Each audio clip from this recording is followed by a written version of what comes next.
underline. Omong dikit tapi nyelekit. Bersama Om Bob. Temukan di channel YouTube Om Bob Indonesia. Om Bob, DPR baru-baru ini mengusulkan untuk biaya haji naik menjadi 50 juta. Bagaimana Om Bob menggarisbawahi masalah ini? Ya, ini kan ceritanya itu setelah pandemi selesai ini kan pemerintah Saudi Arabia itu mengembalikan kuotanya untuk Indonesia dengan sejumlah yang sama jemaat haji yang boleh masuk ke Saudi Arabia untuk menunaikan ibadah hajinya. Lah, sementara ini orang-orang di tempat kita ini, masyarakat kita tuh kalau mau yang naik haji yang namanya haji reguler ya, yang diselenggarakan oleh pemerintah, itu memang harus mencicil. Tiap bulan 1 juta atau 500.000 ya. Itu setelah itu, nah nanti pada saat giliran dia mendapat nomor urut untuk naik haji, maka biaya itu dianggap sudah pembayaran awal, dan tinggal nambah lagi beberapa kalau ada kekurangannya. Jadi ceritanya itu pemerintah baik hati ya, agar rakyat yang mau naik haji itu besok tidak sekaligus sekonyong-konyong mengeluarkan duit 30, 50, 70 juta. Tapi karena sudah menyicil sebulan berapa itu, berapa tahun, jadi tambahnya itu sedikit. Tetapi seperti diketahui setelah pandemi ini selesai, itu kan di mana-mana kan terjadi lonjakan harga. Ya ceritanya di Saudi Arabia itu juga biaya pesawat terbangnya naik. Betul. Juga biaya akomodasi di sana, makan maupun hotelnya itu juga naik. Rumah-rumahnya tabungan naik haji dari masyarakat ini ternyata kurang. Maka kemarin keluar perhitungan sementara dari Kementerian Agama, kalau tidak salah itu harus tambahnya jadi 70 juta atau berapa. Ya. Nah, maka DPR-nya usul, kalau bisa ya jangan 70, 50 saja. Ya, sekarang pertanyaannya ini kok penentuan harga itu kok sepertinya seperti maaf ya, seperti nggak ada hitung-hitungannya tapi cuman feeling saja. Kalau dari departemennya mengatakan 70, DPR tuh mengatakan 50, nanti di jalan tengahnya gimana gitu kan?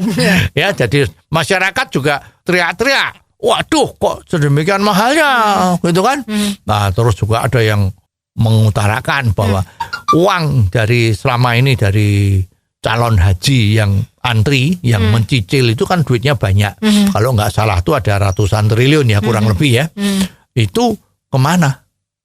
Uangnya itu. Ya. Nah, padahal itu kan dengan demikian banyak uang itu kan sebetulnya itu dana yang luar biasa besarnya. Ya. Kalau itu misalnya ada orang yang sudah nabung selama 4 tahun belum juga dapat jatah nomornya. Itu kan sebetulnya ini kalau dihitung secara value, uang itu ditanamkan di deposito atau di bank itu kan nilainya mungkin sudah jadi 2 kali. Ya. Ya, apakah itu tidak bisa buat subsidi? Ya, kalau yang sudah nyicil ya udahlah, nggak usah naik. Misalnya seperti itu atau gimana? Ya, ini kan menjadi pertanyaan besar. Biar nggak ribut-ribut lagi soal tarif ini, baiknya bagaimana Om Bob? Ya, mestinya itu pemerintah jangan jadi pelaksana. Pemerintah jadi pengawas saja.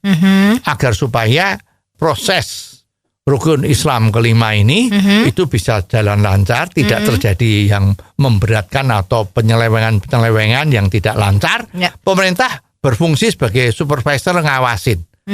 Tapi pelaksanaannya naik haji ini diserahkan aja ke swasta.